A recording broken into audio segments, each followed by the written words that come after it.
Have you ever been out somewhere and just felt this sudden urge to stop? Just for a second, to take it all in. Well, that exact feeling is what Robert Frost captures so perfectly in his masterpiece, Stopping by Woods on a Snowy Evening. Now, on the surface, it seems pretty simple, just a guy and his horse on a snowy night. But today, we're going to dig in and unpack why these few lines have meant so much to so many people for over 100 years. So, what's the secret? What is it about these 16 lines that gives them so much power?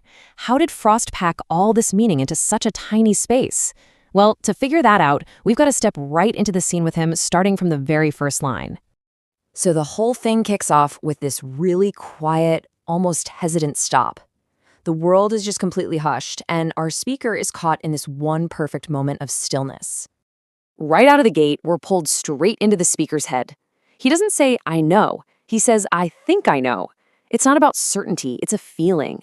This isn't some legal question about who owns the land. It's about a personal, private sense of connection to this beautiful, snowy place. And then Frost drops this little detail that's actually a huge deal. The owner, he's off in the village. And that one line draws a clear boundary between two totally different worlds. The speaker is out here, alone on the edge of the wild. And this is where you can really see the poem's main struggle laid out. On one side, you've got the village. That's society, rules, obligations, our day-to-day conscious life. And on the other side, the woods. That's solitude, nature, freedom, and that space for deep thinking. Our speaker is standing, literally, right between these two worlds. And that's a feeling we all know, right? That pull between what we have to do and where we'd really rather be. And that's exactly what makes this whole private moment possible. Because the owner isn't there, the speaker has permission to just pause, no explanation needed. It's like a little timeout from all the social rules, a chance to just exist for a moment, totally unobserved. So what does he do with this moment of freedom? He just watches. He watches the woods fill up with snow. It's this moment of pure, quiet observation. It's like time just slows way down, and the entire world shrinks down to this one, single, beautiful image. But here's the thing, the speaker isn't totally alone. In the second stanza, we get introduced to his companion, who brings a very, very different and much more practical vibe to this whole scene. So the speaker starts to imagine what his horse is thinking. And suddenly, the horse becomes this whole other character in the poem. It represents practicality, routine, and pure instinct. And from the horse's point of view, stopping in the middle of nowhere for absolutely no reason is just weird. And this just brilliantly shows that tension that's not just in the poem, but inside all of us. You've got the speaker, who's acting on an emotional response, this desire to just stop and appreciate something beautiful. And then you've got the horse, which is like that practical little voice in our own heads that's all about instinct, routine, and just getting to the destination. Yeah, from the horse's perspective, this stop makes zero sense. There's no farmhouse for shelter, and to top it all off, it's the darkest evening of the year. Now, that detail isn't just about the time of day. It gives this whole moment a really powerful, symbolic weight. See, the darkest evening is way more than just the winter solstice. It's hinting at a state of mind, a psychological moment, a time for deep, maybe even kind of tough personal reflection, when all the noise of the world finally feels far away. So as our speaker is standing there in this deep, deep quiet, the silence is suddenly broken. The third stanza is all about sound, and what those sounds really mean. The horse makes a move.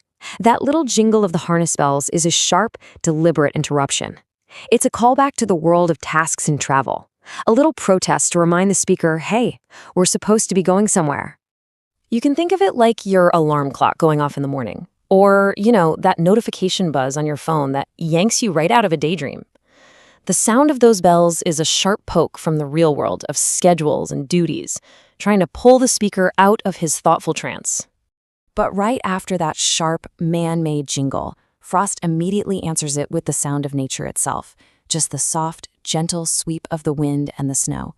It's almost like the woods are whispering back, trying to pull the speaker back into their spell. And this brings us to the final stanza.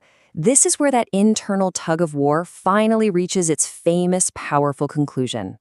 Here, the speaker finally admits just how powerful the pull of this place is. And listen to the words he uses. Lovely, that's the beauty, the attraction. But dark and deep, that suggests mystery, the unknown, something you could maybe even get lost in.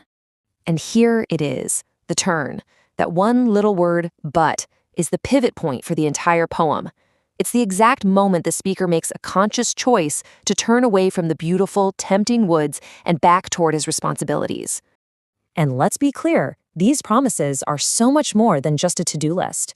They're the big commitments that anchor us to our lives, our families, our work, our duties to other people. They're the things that give our whole journey structure and meaning. And all of that leads us to one of the most unforgettable endings in all of poetry.